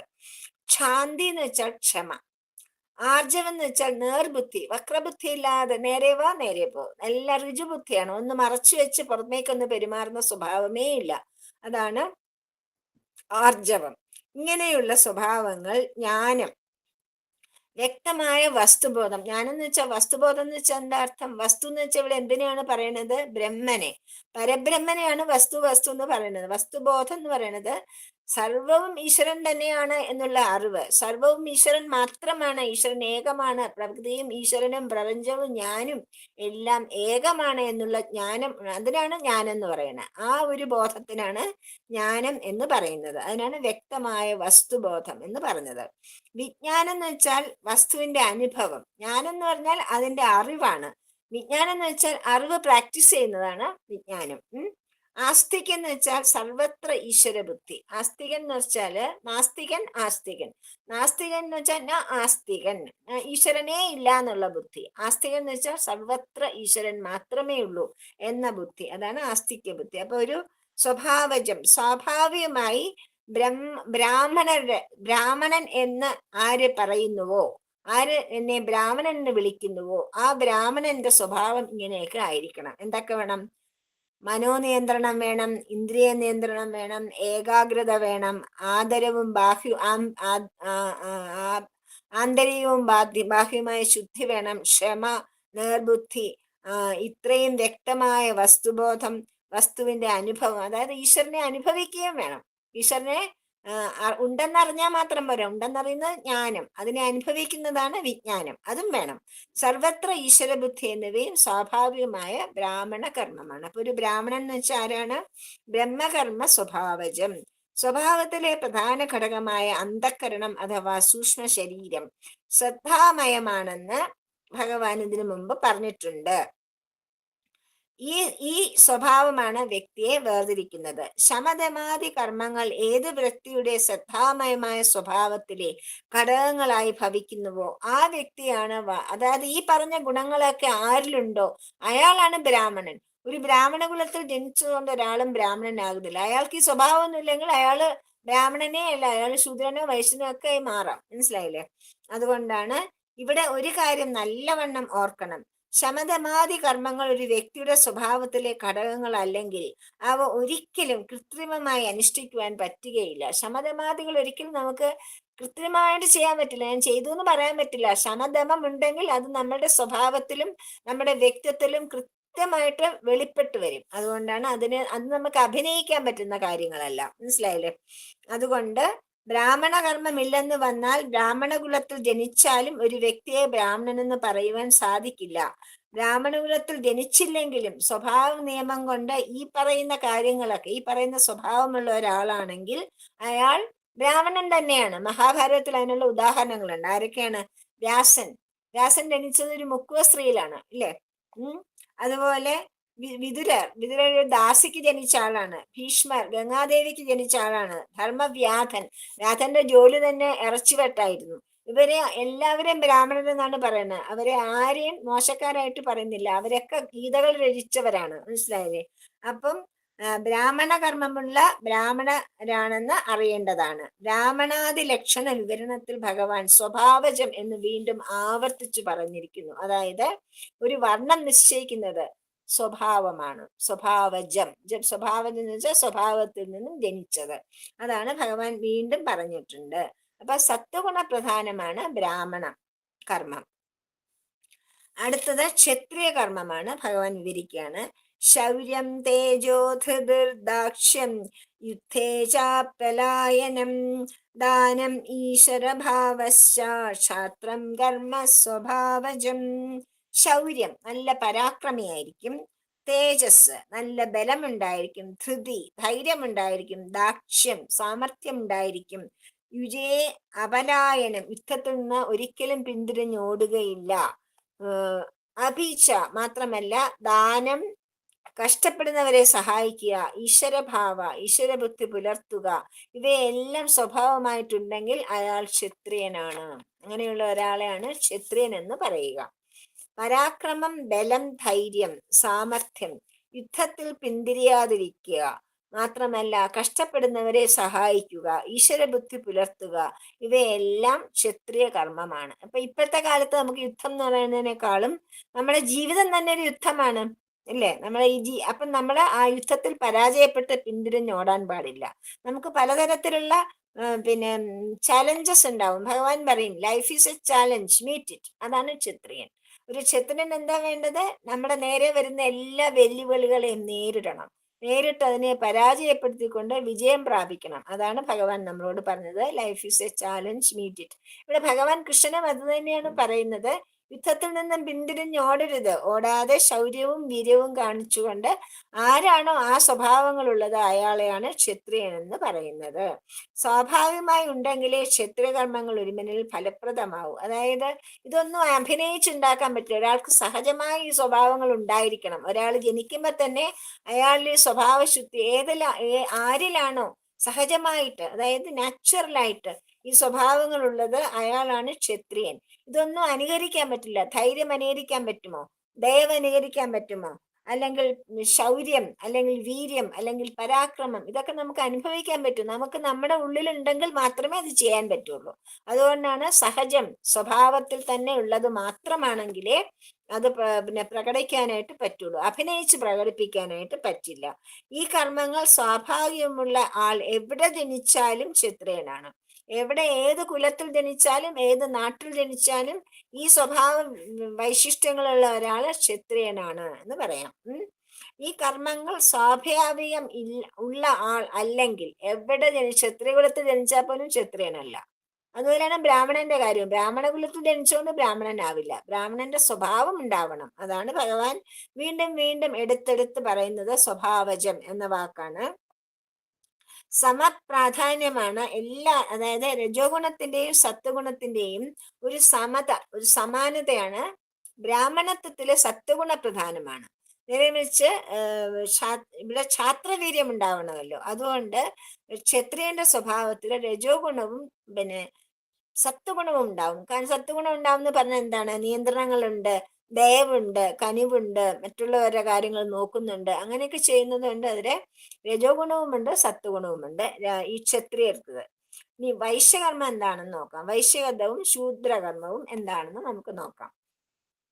കൃഷി, ഗൗരക്ഷ, വാണിജ്യം, വൈശ്യകർമ്മ സ്വഭാവജം, പരിചര്യാത്മകം കർമ്മ ശൂദ്രാസാഭി സ്വഭാവജം. കൃഷി, ഗൗരക്ഷ, വാണിജ്യം. കൃഷി, ഗോക്കളെ, അതായത് പശുക്കളെ സംരക്ഷിക്കുക തുടങ്ങിയ കച്ചവടം, ഇവയാണ് ഒരു അത് സ്വഭാവം നാച്ചുറൽ ആയിട്ട് ഒരാൾക്കുണ്ടെങ്കിൽ അയാളാണ് വൈശ്യൻ.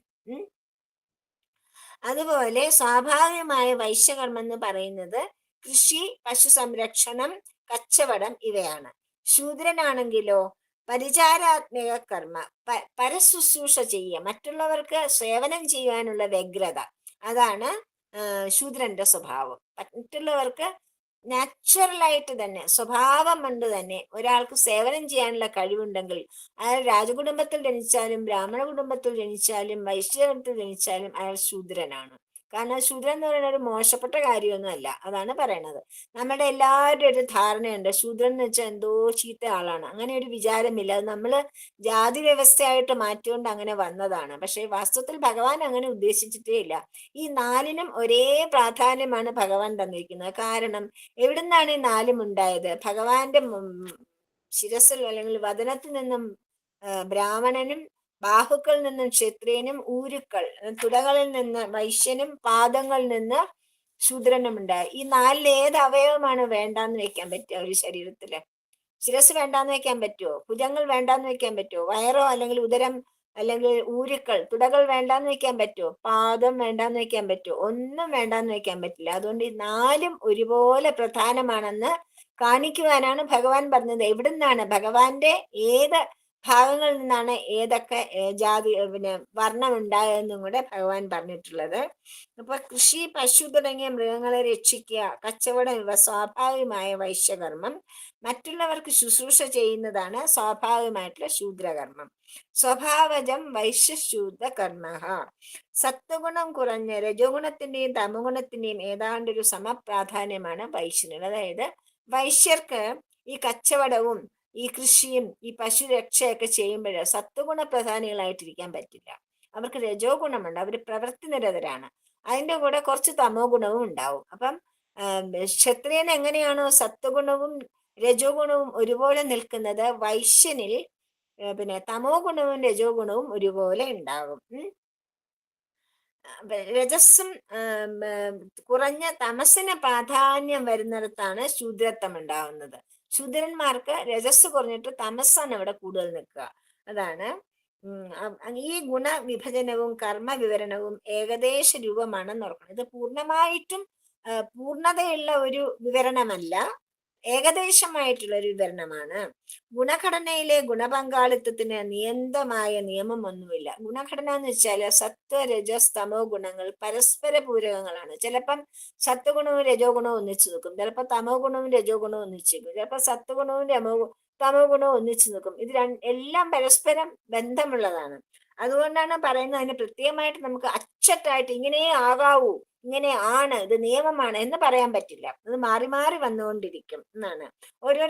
ഓരോ മനുഷ്യന്റെയും സ്വഭാവം, സഹജമായ സ്വഭാവം, കർമ്മങ്ങൾക്ക് വാസനകൾക്കൊക്കെ അത് ബന്ധപ്പെട്ടിരിക്കും. അതാണ് അതുകൊണ്ട് ഭഗവാൻ പറയുന്നു ഒരാളിൽ തന്നെ ഗുണഘടന ഭേദമനുസരിച്ച് 4 പേരുടെയും കർമ്മങ്ങൾ, 4 വർണ്ണങ്ങളുടെയും കർമ്മങ്ങൾ തുല്യമായോ കൂടിയോ കുറഞ്ഞോ ഒക്കെ വരാം. ഒരാളിൽ തന്നെ ക്ഷത്രിയാംശം ഉണ്ടാവാം, ബ്രാഹ്മണാംശം ഉണ്ടാവാം. ഒരാൾ ഭഗവാന്റെ ഈശ്വര കാര്യങ്ങളിൽ ശ്രദ്ധയും ഈ ശമദമങ്ങളൊക്കെ ഉള്ള ആളാണെങ്കിൽ അയാൾക്ക് ബ്രാഹ്മണത്വമുണ്ട്. അയാൾക്ക് ശൗര്യവും വീരവും പരാക്രമവും മറ്റുള്ളവരോട് ദയവുമുണ്ടെങ്കിൽ അയാൾ ക്ഷത്രിയനുണ്ട്. അയാൾക്ക് കച്ചവടത്തിലും കൃഷിയിലും ഒക്കെ വളരെ കേമനാണെങ്കിൽ അയാൾ വൈശ്യനുമാണ്. അയാൾ മറ്റുള്ളവർക്ക് സേവനം ചെയ്യാൻ തൽപരനാണെങ്കിൽ അയാൾ ശൂദ്രനുമാണ്. അപ്പൊ ഒരാളിൽ തന്നെ ഈ 4 ഉണ്ടാവാനുള്ള സാധ്യതയുണ്ട്. കാരണം എന്തുകൊണ്ടാണ്? ഇത് ജന്മം കൊണ്ടുണ്ടാവുന്നതല്ല, കർമ്മം കൊണ്ടും സ്വഭാവം കൊണ്ടുമാണ് വർണ്ണങ്ങൾ സൃഷ്ടിക്കപ്പെട്ടിരിക്കുന്നത്.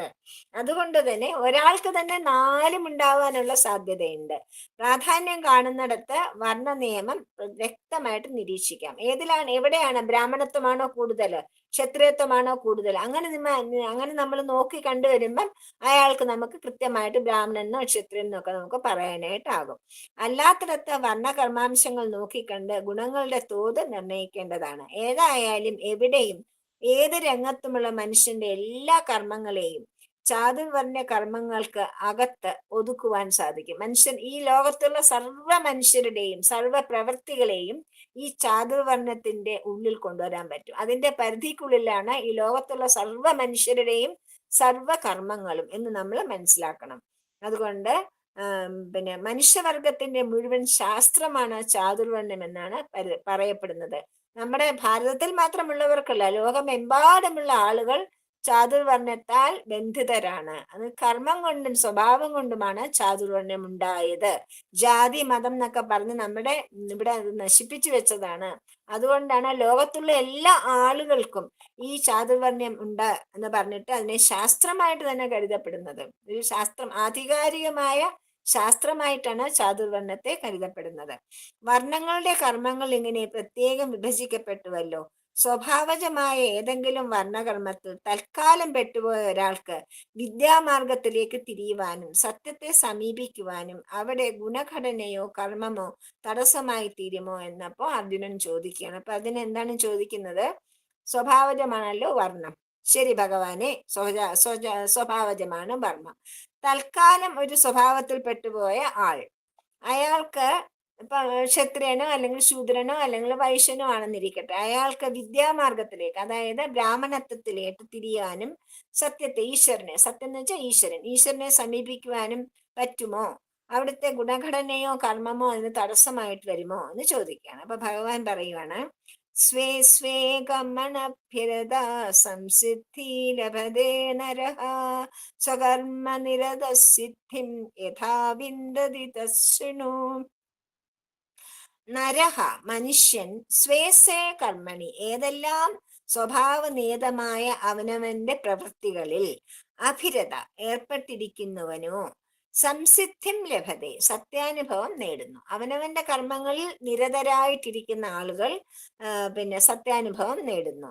സ്വകർമ്മ നിരതഃ സ്വഭാവനിയതമായ സ്വകർമ്മത്തിലിരിക്കവേ തന്നെ യഥാസിദ്ധിം വിന്ദതി എങ്ങനെയാണ് സത്യാനുഭവം നേടുന്നത് എന്ന കാര്യം നീ കേട്ടോളൂ, ഞാൻ പറഞ്ഞു തരാം. അതായത് മനുഷ്യൻ സ്വഭാവനിയതമായ അവനവന്റെ പ്രവൃത്തിയിൽ ഏർപ്പെട്ടിരിക്കുന്നവനായി സത്യാനുഭവം നേടുന്നു. അതായത് സത്യാനുഭവം നേടാൻ ഏത് ജാതിയിൽ ജനിച്ചാലും അവനവന്റെ കർമ്മങ്ങളിൽ നിരതരായിരിക്കുകയാണെങ്കിൽ സത്യാനുഭവം ഉണ്ടാകുമെന്നാണ് ഭഗവാൻ പറയുന്നത്.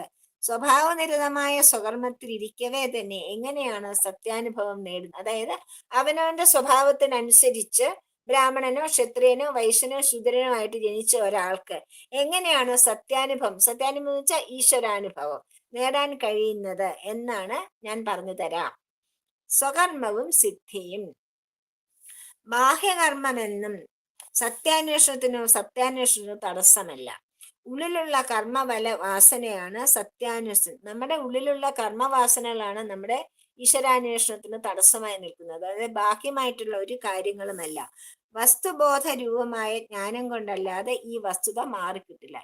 ഈ വ്യവസ്ഥ മാറണമെങ്കിൽ നമ്മുടെ വസ്തുബോധം, അതായത് ഭഗവാനെ പറ്റിയുള്ള അറിവ്, അത് നമുക്ക് ജ്ഞാനം ഉണ്ടാവണം. അതാണ് വാസനാമയമാണ് സൂക്ഷ്മ ശരീരം. ഇതാണ് ആത്മാവിനെ മറച്ചിരിക്കുന്നത്. ജ്ഞാനം കൊണ്ട് ഈ വാസനാമയമായ സൂക്ഷ്മ ശരീരത്തെ ക്രമേണ ഒഴിച്ചു മാറ്റാമെങ്കിൽ സ്ഥൂല ശരീരം മുൻപ് വാസനാബദ്ധമായി ചെയ്തുകൊണ്ടിരുന്ന കർമ്മം അതേപടി തുടർന്നാൽ തന്നെയും സത്യാനുഭവത്തിന് തടസ്സമായി തീരുന്നില്ല. അതായത് നമുക്ക് വാസനകൾ ഉണ്ടല്ലോ, നമ്മുടെ കർമ്മങ്ങൾ കൊണ്ട് നമ്മൾ ശേഖരിച്ചു വെച്ച ബാങ്ക് ബാലൻസസ് ഉണ്ട്, വാസനകൾ. അതനുസരിച്ചാണ് എല്ലാ മനുഷ്യരും ജനിക്കുന്നത്. ഈ വാസനാകർമ്മങ്ങൾ മനുഷ്യന് സൂക്ഷ്മ ശരീരത്തിലെ ക്രമേണ ഒഴിച്ചു മാറ്റിയിട്ട് അതേപടി തുടർന്നാൽ തന്നെയും ശരീരം കൊണ്ട് നമ്മൾ കർമ്മങ്ങൾ അനുഷ്ഠിച്ചാൽ പോലും സത്യാന്വേഷണത്തിന് ബുദ്ധിമുട്ടുണ്ടാവില്ല എന്നാണ് ഭഗവാൻ പറയുന്നത്. ഇതിന് തെളിവായിട്ട് ഭഗവാൻ പറയുന്നത് മഹാഭാരതത്തിലെ വ്യാധന്റെ കഥയാണ്. ഗീത തന്നെ പറഞ്ഞ ആളാണ് വ്യാധൻ. വ്യാധൻ എന്ന് വെച്ചാൽ ഇറച്ചി വെട്ടുകാരൻ. ഇറച്ചി വെട്ടാണ് അദ്ദേഹത്തിന്റെ ജോലി. അദ്ദേഹത്തിന്റെ ധർമ്മവ്യാധൻ എന്നാണ് പറയുന്നത്. ധർമ്മവ്യാധന്റെ കഥ ഇതിന് തെളിവാണ്. സത്യാനുഭവം ഉണ്ടായി. അദ്ദേഹം ആ യുവയോഗി വന്നിട്ട് ആശ്ചര്യം കൊണ്ട് വാ പൊളിച്ചു പോയി. അയ്യോ, വലിയ ജ്ഞാനിയാണെന്ന് പറഞ്ഞിട്ട് ഇറച്ചി വെട്ടുന്നു, ഇറച്ചി വൃത്തിയാക്കുന്നു, ഇറച്ചി ഒരു കൂസലമില്ലാതെ എല്ലാവർക്കും വിറ്റ് പണം വാങ്ങിക്കുന്നു. ഇയാൾക്ക് എങ്ങനെയാണ് ജ്ഞാനി എന്ന് പറയാനാവുക എന്ന് അത്ഭുതപ്പെടുന്നു. അതാണ് ഭഗവാൻ ഇവിടെ പറയുന്നത്. തന്റെ ശീലം, തന്റെ കുലത്തൊഴിലാണത്. കുലത്തൊഴില് യാതൊരു നിഷ്കാമമായിട്ട് ചെയ്യുകയാണ്. മനസ്സിലായില്ലേ? അങ്ങനെ സത്യാനുഭവം ഉണ്ടായി, ഈശ്വരപ്രാപ്തി ഉണ്ടായി, ഈശ്വര ജ്ഞാനം ഉണ്ടായി, ഈശ്വര സാക്ഷാത്കാരം ഉണ്ടായ ആളായിരുന്നു ധർമ്മവ്യാധൻ. പക്ഷെ അദ്ദേഹം ഇറച്ചി വെട്ടോ അല്ലെങ്കിൽ ഇറച്ചി വിൽക്കലോ ഒന്നും നിർത്തിയതേ ഇല്ല. കാരണം അത് അദ്ദേഹത്തിന്റെ കുലത്തൊഴിലായിരുന്നു. അതുകൊണ്ട് ഉറപ്പിച്ച് ശീലമായ തൊഴിൽ തന്നെ ചെയ്തുകൊണ്ട് തന്നെ അദ്ദേഹം ഇരുന്നു. സ്വഭാവനിയതമായ കർമാനുഷ്ഠാനത്തോടൊപ്പം സത്യാനുഭവം നേടുന്നതിനുള്ള ഉപായം അങ്ങനെയാണ് ഭഗവാൻ നമുക്ക് കാണിച്ചു തരികയാണ്. ഭഗവാൻ ഇത് പ്രസ്താവിച്ച പ്രകാരം സ്വകർമാനുഷ്ഠാനത്തോടൊപ്പം സത്യാനുഭവം നേടുന്നതിനുള്ള ഉപായം പറഞ്ഞു തരികയാണ് ഇനി. അതായത് നമ്മൾക്ക് ഒരു കുലത്തിൽ ജനിക്കുമ്പോൾ നമുക്ക് ആ കുലത്തിനനുസരിച്ചുള്ള ജോലികളൊക്കെ ചെയ്യണം. ആ ജോലികൾ ചെയ്തുകൊണ്ടിരുന്നാൽ തന്നെയും നമുക്ക് സത്യാനുഭവത്തിനുള്ള പിന്നെ അതിനുള്ള യോഗ്യതയുണ്ട്. അതാണ് വ്യാധഗീത. അതാണ് ധർമ്മവ്യാധന്റെ കഥ പറഞ്ഞുകൊണ്ട് നമ്മൾക്ക് കാണിച്ചു തരുന്നത്. ധർമ്മവ്യാധൻ ഈശ്വരപ്രാപ്തി നേടിയ ആളാണ്, എന്നിട്ടും അദ്ദേഹം തന്റെ കുലത്തൊഴിലൊന്നും ഉപേക്ഷിച്ചില്ല. അതുകൊണ്ട് അദ്ദേഹത്തിന് യാതൊരു ദോഷവും ഉണ്ടായതുമില്ല. അതുകൊണ്ട് ഭഗവാൻ പറയുകയാണ്, യഥ പ്രവൃത്തിർഭൂതാനാം ഏന സർവമിദം തദം സകർമ്മണാദമഭ്യർച്ച സിദ്ധിം വിന്ദതി മാനവഃ. യഥ പരമകാരണമായ ഏതൊരു ഈശ്വര സത്തയിൽ നിന്നാണോ മൃതാനാം ഭൂതാനാം പ്രവൃത്തി, എല്ലാ ഭൂതം എന്ന് വെച്ചാൽ പഞ്ചഭൂതങ്ങൾ, എല്ലാ പ്രപഞ്ച ഘടകങ്ങളാണ് പഞ്ചഭൂതങ്ങൾ, എല്ലാ പ്രപഞ്ച ഘടകങ്ങളുടെയും കർമ്മം തുടങ്ങുന്നത്. അതായത് പരമകാരണം, എല്ലാത്തിനും ഒരു കാരണം വേണം, കാര്യമുണ്ടാവാൻ കാരണം വേണം. പരമകാരണനായ ഒന്നിൽ നിന്നാണ് പഞ്ചഭൂതങ്ങളെല്ലാം തന്നെ കർമ്മങ്ങൾ ചെയ്യുന്നത്. ഏതൊരു ഈശ്വര സത്തയാലാണോ ഇതം സർവം തതം, ഈ പ്രപഞ്ചം മുഴുവനും ഈശ്വര സത്തയാൽ നിറയ്ക്കപ്പെട്ടിരിക്കുന്നു, സർവവ്യാപിയായ ഈശ്വരൻ സർവത്ര നിറഞ്ഞിരിക്കുന്നു. മാനവ മനുഷ്യൻ സ്വകർമ്മണ തന്റെ പ്രവൃത്തി കൊണ്ട് തം അഭ്യർച്ച ആ ഈശ്വരനെ അർച്ചന ചെയ്താൽ സിദ്ധിം വിന്ദതി സത്യാനുഭവത്തിന് പാത്രമായി തീരുന്നു എന്നാണ് ഭഗവാൻ പറയുന്നത്. അതായത് പരമകാരണനായ ഒരു ഈശ്വര സത്തയിൽ നിന്നാണ് എല്ലാ പ്രപഞ്ച ഘടകങ്ങളും ഉണ്ടായതും കർമ്മം തുടങ്ങുന്നതും. ഏതൊരു ഈശ്വര സത്തയാണോ ഈ പ്രപഞ്ചത്തിൽ മുഴുവൻ വ്യാപിച്ച് അകത്തും പുറത്തും വ്യാപിച്ചു നിൽക്കുന്നത്, മനുഷ്യൻ തന്റെ പ്രവൃത്തി കൊണ്ട് ഈ ഈശ്വരനെ, സർവവ്യാപിയായ ഈശ്വരനെ അർച്ചന ചെയ്യുകയാണെങ്കിൽ, പൂജിക്കുകയാണെങ്കിൽ സത്യാനുഭവത്തിന് പാത്രമായി തരും. അത്ര എളുപ്പമാണ്, മനസ്സിലായില്ലേ? അതായത് ഏത് വർണ്ണത്തിൽ ജനിച്ചാലും ഒന്നും ഒരു പ്രശ്നവുമില്ല, ഏത് വാസനയാണെങ്കിലും പ്രശ്നമില്ല.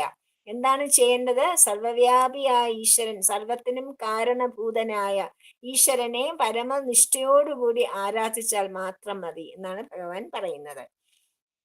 സ്വധർമാരാധനം, ഒരുവൻ സ്വഭാവനിയതമായ തൽക്കാല കർമ്മം ഏതുമാവട്ടെ ഈ ജഗത്തിന്റെ വസ്തുസ്ഥിതി അവന് ഗ്രഹിക്കാൻ കഴിയുമോ എന്നാണ് അർജുനൻ ചോദിച്ചത്. എന്താണ് വസ്തുസ്ഥിതി? സർവശക്തനും സർവജ്ഞനും സർവവ്യാപിയുമായ ഒരു ബോധസത്തയുടെ ശക്തി സ്പന്ദനമാണ് കർമ്മമയമായ ഈ പ്രപഞ്ചം എന്നതാണ് വസ്തുസ്ഥിതി. വസ്തു എന്ന് വെച്ചാൽ ഭഗവാൻ ഞാൻ പറഞ്ഞു. വസ്തുസ്ഥിതി എന്ന് വെച്ചാല് ഈ പ്രപഞ്ചം എന്ന് പറയുന്നത് എന്താണ്? സർവശക്തനും സർവേശ്വരനും സർവജ്ഞനും സർവവ്യാപിയുമായ ഈശ്വരന്റെ ശക്തി സ്പന്ദനമാണ് പ്രപഞ്ചം. ഈശ്വരന്റെ ശക്തി ഒന്ന് സ്പന്ദിച്ചപ്പം, ചലിച്ചപ്പം പ്രപഞ്ചമുണ്ടായി. ഇത് ഗ്രഹിക്കുവാൻ കഴിഞ്ഞാൽ തൽക്കാലം താൻ ഏത് കർമ്മം ചെയ്യുന്നവനായാലും ആ ജഗതീശ്വരന്റെ ശക്തി സ്പന്ദനത്തിന്റെ ഒരു അംശമാണ് എന്ന് ബോധ്യമാവും. അപ്പോൾ തനിക്ക് മാത്രമായി ഇവിടെ ഒരു സ്വാതന്ത്ര്യമില്ലെന്നും തൻ്റെതും ഒരു പ്രധാന കൃത്യം എല്ലാ ചലനങ്ങളും കൊണ്ടും ആ സർവ്വവ്യാപിയെ അർച്ചിക്കുകയാണെന്നും. അതപ്പം നമുക്ക് മനസ്സിലാകും, നമുക്കായിട്ടൊരു അസ്തിത്വമില്ല, നമ്മൾ എപ്പോഴും ഭഗവാന്റെ അംശം തന്നെയാണ്. ഈ സർവ്വവ്യാപിയായി നമ്മളിൽ നിറഞ്ഞ്, സർവ്വവ്യാപി എന്ന് വെച്ചാൽ എന്താണ്? നമ്മളിൽ നിറഞ്ഞു നിൽക്കുകയല്ലേ. അങ്ങനെയുള്ള ഈശ്വരനെ ആരാധിക്കുക മാത്രമാണ് നമ്മൾ ചെയ്യേണ്ടത്. അങ്ങനെ അതിൽ കഴിഞ്ഞൊരു ജ്ഞാനസാധന വേറെ ഉണ്ടാകില്ല. ഈ ബ്രഹ്മസൂത്രത്തിന്റെ സ്വരൂപം ഭഗവാൻ തൽക്കാലം ഒരുവന്റെ കർമ്മം അതിരറ്റ ദുരാചാരം കൊണ്ട് നിറഞ്ഞതാണെങ്കിലോ എന്ന് ചോദിക്കുകയാണ് അപ്പൊ അർജുനൻ. അപ്പൊ ദുരാചാരം ചെയ്യുന്ന ഒരാളാണെങ്കിലും ഇങ്ങനെ ഉണ്ടാവുമോ? അപ്പൊ ഭഗവാൻ പറയുന്നു, വസ്തുബോധവും ആരാധനാ ബുദ്ധിയും വരാമെങ്കിൽ തീർച്ചയായും അവൻ പോലും രക്ഷപ്പെടും. നമ്മൾ കണ്ടിട്ടില്ലേ, ചിലരെ പറ്റി നമ്മൾ പറയാറില്ലേ, എന്തൊരു ദുഷ്ടനാണ്, എന്നിട്ടും ഭഗവാന്റെ പ്രീതി നേടുന്നത് എങ്ങനെയാണ്? കാരണം അയാൾ ദുഷ്ടനൊക്കെ ആയിരിക്കും, പക്ഷെ അയാളുടെ ഉള്ളിന്റെ ഉള്ളിൽ, അല്ലെങ്കിൽ അയാളുടെ അന്തസ്സത്തെ നമ്മൾ അറിയുന്നില്ല. അയാളുടെ നമ്മൾ ബാഹ്യം മാത്രമേ കാണുന്നുള്ളൂ, ആത്മാവിനെ നമ്മൾ കാണുന്നില്ല. അവിടെ അദ്ദേഹം എന്താണ് ചെയ്യുന്നത്? വസ്തുബോധവും ആരാധനാ ബുദ്ധിയും പുലർത്തുന്നുണ്ട്. അതുകൊണ്ടാണ് അവർക്ക് ഭഗവാൻ അനുഗ്രഹം നൽകുന്നത്. നമുക്ക് ഈ സംശയം എപ്പോഴും ഉണ്ടാവാറുണ്ടല്ലോ. അപ്പം ദുരാചാരന്മാര് പോലും രക്ഷപ്പെടുമെങ്കിൽ തൽക്കാല കർമ്മം എന്തായാലും, അത് സദാചാരമായാലും അത് അനുഷ്ഠിക്കുന്നവർ വസ്തുബോധം കൊണ്ട് രക്ഷപ്പെടുമെന്ന് പറയേണ്ടതില്ലല്ലോ. വേണമെന്നുള്ളവർക്ക് സത്യാന്വേഷണ കാര്യത്തിൽ ഇവിടെ ഒന്നും തന്നെ തടസ്സമല്ല എന്ന് താല്പര്യം. അതായത് ഭഗവാൻ പറയുന്നത് സദാചാരനായാലും ദുരാചാരനായാലും സർവശക്തനായ ഈശ്വരൻ ഉണ്ടെന്നുള്ള ബോധത്തോടു കൂടി ആ ഈശ്വരനെ ആരാധിക്കുന്നതിൽ കൃതകൃത്യനായിട്ടിരിക്കുകയാണെങ്കിൽ തീർച്ചയായിട്ടും അയാൾക്ക് ഈശ്വരപ്രാപ്തി ഉണ്ടാകും. അയാൾക്ക് ഒന്നും ഒരു കാര്യത്തിനും ഒന്നും ഒരു അതായത് ഈശ്വരനെ അന്വേഷിക്കുന്നു. അതുകൊണ്ടാണല്ലോ അസുരന്മാരൊക്കെ ഈശ്വരനെ തപസ് ചെയ്ത് പിന്നെ പ്രത്യക്ഷപ്പെടുത്തിയിട്ടുള്ളത്. ആർക്ക് വേണമെങ്കിലും ഈശ്വരനെ തപസ് ചെയ്യാം. ഭഗവാൻ ഗുണാതീതനാണ്. ഭഗവാന് നല്ലതെന്നും ചീത്തയെന്നും സത്വരജസ്തമോ ഗുണങ്ങളും ഭഗവാൻ നിന്ന് വന്നതാണെങ്കിലും ഭഗവാനെ അതൊന്നും ബാധിക്കുന്നില്ല. അതുകൊണ്ട് ആരെന്ത് ചെയ്താലും ഈശ്വരപ്രാപ്തി നേടാൻ സാധിക്കും. എങ്ങനെ? അത്രയധികം ശ്രദ്ധയോടുകൂടി ഈശ്വരാരാധന ചെയ്യുകയാണെങ്കിൽ. ഈശ്വരൻ സർവത്ര നിറഞ്ഞിരിക്കുന്ന സർവ്വവ്യാപിയും സർവശക്തനുമായുള്ള വസ്തുബോധം ഒരാൾക്കുണ്ടെങ്കിൽ അയാൾ ആരാധിക്കുകയാണെങ്കിൽ ഭഗവാൻ അയാളുടെ മുമ്പിൽ പ്രത്യക്ഷപ്പെടുക തന്നെ ചെയ്യും. സത്യാന്വേഷണത്തിനായി സ്വഭാവനിയതമായ ഒരുവന്റെ തൽക്കാല കർമ്മം മാറ്റേണ്ടതുണ്ടോ, മാറ്റാൻ പറ്റുമോ എന്ന സംശയമാണ് അടുത്തത്. അതായത് സത്യാന്വേഷണത്തിന് വേണ്ടിയിട്ട് അവനവന്റെ സ്വഭാവം ഉണ്ടല്ലോ, അത് തൽക്കാല കർമ്മം മാറ്റാൻ പറ്റുമോ എന്നാണ് ചോദിക്കുന്നത്. അപ്പൊ ഭഗവാൻ പറയുന്നു, ശ്രേയാൻ സ്വധർമ്മേ വിഗുണഃ പരധർമാ സ്വനിഷ്ഠുതേൻ സ്വഭാവനിയതം കർമ്മ കുർവന്നാപ്നോതി കിൽബിഷം. വിഗുണ എന്ന് വെച്ചാല് അല്പമൊക്കെ ദോഷമുള്ളതാണെങ്കിൽ പോലും സ്വധർമ്മം അനുഷ്ഠിക്കുക. ധർമ്മം അനുഷ്ഠിക്കുന്ന സ്വഭാവനിയതമായ കർമ്മം. അവനവൻ സ്വധർമ്മം എന്ന് വെച്ചാൽ എന്താണ്? നമ്മളുടെ സ്വഭാവത്തിനനുസരിച്ചുള്ള കർമ്മം. നമ്മുടെ സ്വഭാവത്തിലാണ് നമ്മളുടെ ജന്മം തീരുമാനിച്ചിരിക്കുന്നത്. സ്വഭാവജം എന്ന് പറഞ്ഞല്ലോ. അപ്പം ഇപ്പം ഏത് സ്വഭാവത്തിലാണോ നമ്മൾ ജനിച്ചിരിക്കുന്നത് ആ സ്വഭാവത്തിൽ ഉറച്ചു നിന്നുകൊണ്ട് നമ്മുടെ സ്വധർമ്മം അനുഷ്ഠിക്കുകയാണെങ്കിൽ, അതായത് നമ്മുടെ സ്വഭാവജം, നമ്മൾ ജനിച്ച വർണ്ണത്തിന്റെ ഏത് വർണ്ണമാണെങ്കിലും ആ വർണ്ണം നമ്മളെ ഉപദേശിക്കുന്ന നമ്മളുടെ സ്വധർമ്മം കർമ്മം നമ്മൾ ശ്രദ്ധയോട് ചെയ്യുകയാണെങ്കിൽ താൻ ഏറ്റെടുക്കുന്ന ആ പ്രവൃത്തി പരധർമ്മ സ്വഭാവ നിയതമല്ലാത്ത അന്യധർമ്മത്തെക്കാളും ശ്രേഷ്ഠമാണ്. അതായത് നമ്മുടെ ഭഗവാൻ ഉദാഹരണം പറയും. കണ്ണ്, മൂക്ക്, ചെവിയൊക്കെ ഉണ്ട്. ചെവിക്ക് കേൾക്കാൻ പറ്റും, കാണാൻ പറ്റുമോ? കണ്ണിന് കാണാൻ പറ്റും, കേൾക്കാൻ പറ്റുമോ? നാവിന് സ്വാദനുഭവിക്കാൻ പറ്റും, മൂക്കിന് സ്വാദനുഭവിക്കാൻ പറ്റുമോ? മൂക്കിന് ശ്വസിക്കാൻ പറ്റും, നാക്കിന് ശ്വസിക്കാൻ പറ്റും? ഇല്ല. ഒന്നും പരധർമ്മം ചെയ്യുന്നില്ല. ഇന്ദ്രിയങ്ങൾ ആരും തന്നെ പരധർമ്മം ചെയ്യുന്നില്ല എന്നുള്ള ഒന്നാം തരം എക്സാമ്പിൾ ആണ്. പരധർമ്മം സ്വധർമ്മേ നിധനം ശ്രേയ പരധർമ്മോ ഭയാവഹ എന്നാണ് ഭഗവാൻ അർജുനനോട് പറഞ്ഞത്. സ്വധർമ്മം ചെയ്യുമ്പോൾ മരിച്ചാൽ പോലും ശ്രേയസ്കരമാണ്. പരധർമ്മമാണ് ചെയ്യുന്നതെങ്കിൽ, മറ്റൊരാളുടെ കർമ്മമാണ് ചെയ്യുന്നതെങ്കിൽ അത് വളരെ മോശമാണെന്നാണ് ഭഗവാൻ പറഞ്ഞത്.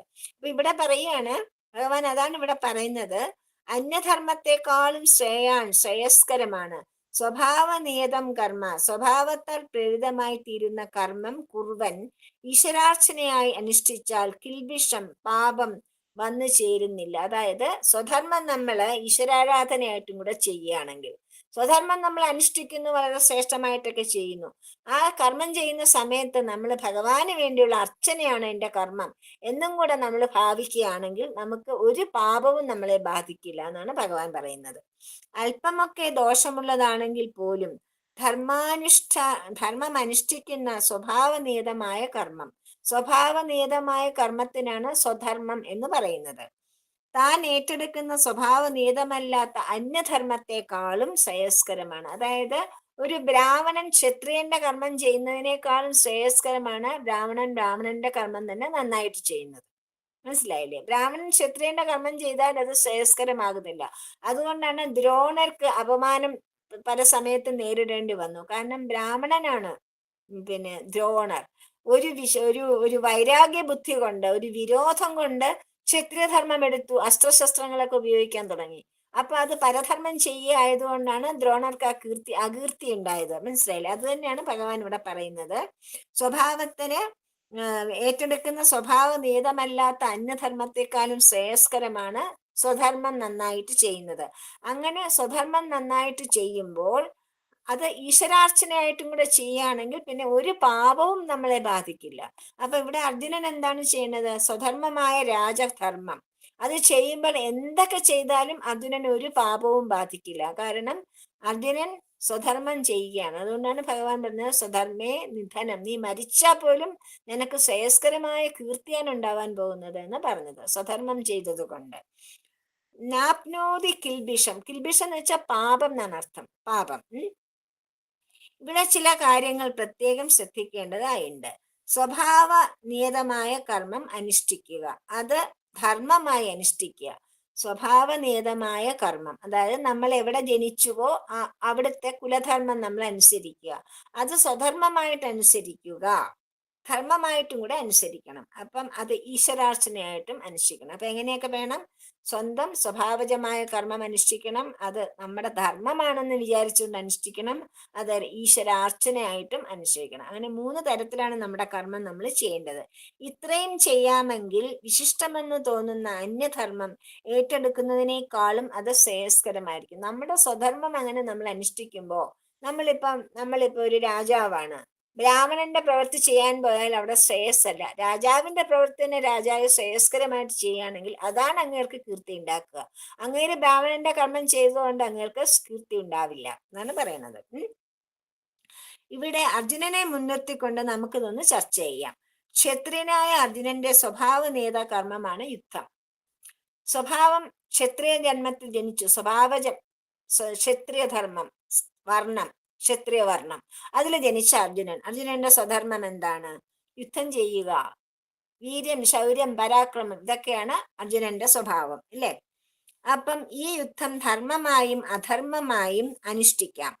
തിന്മയെ നശിപ്പിക്കാനും നന്മയെ പ്രതിഷ്ഠിക്കാനും ക്ഷത്രിയൻ യുദ്ധം ചെയ്താൽ അത് ധർമ്മമാണ്.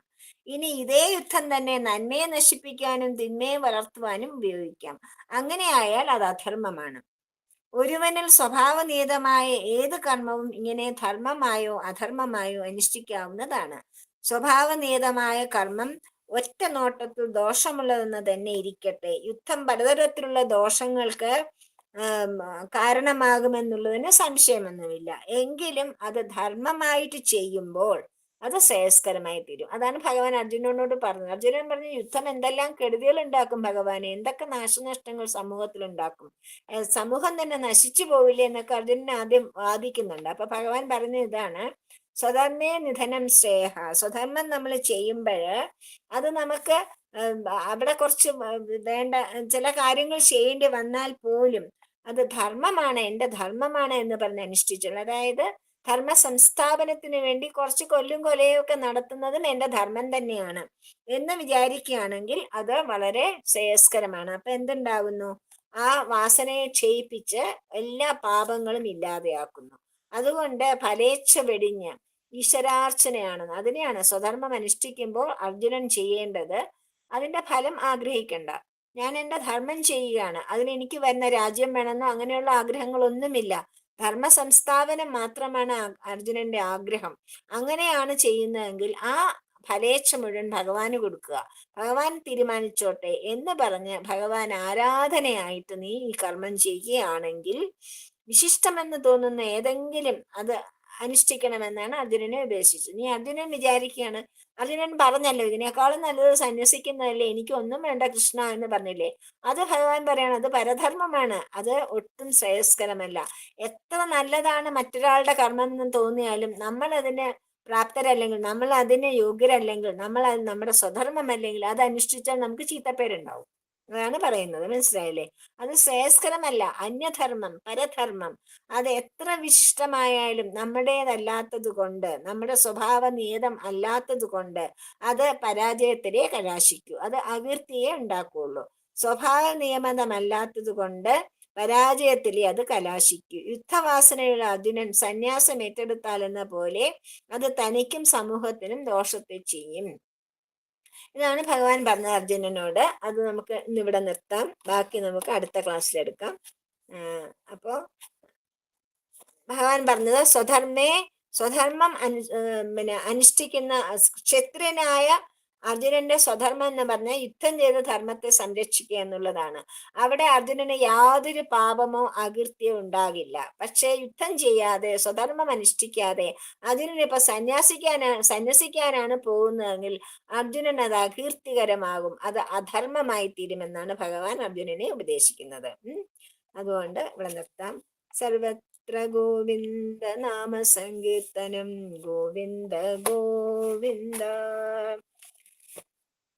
യാതൊന്നു കാൺമതതു നാരായണ പ്രതിമ, യാതൊന്നു കേൾപ്പതതു നാരായണ സ്തുതികൾ, യാതൊന്നു ചെയ്വതതു നാരായണാർച്ചനകൾ, യാതൊന്നതൊക്കെ ഹരിനാരായണ. സ്വസ്തി പ്രജാഭ്യ പരിപാലയന്താം ജ്ഞാനേന മാർഗേണ മഹീമഹീഷാം, ഗോബ്രാഹ്മണേഭ്യ ശുഭമസ്തു നിത്യം. സമസ്തലോകാഃ സുഖിനോ ഭവന്തു, സമസ്തലോകാഃ സുഖിനോ ഭവന്തു, സമസ്തലോകാഃ സുഖിനോ ഭവന്തു. ഓം ശാന്തി ശാന്തി ശാന്തി. സായിരാം.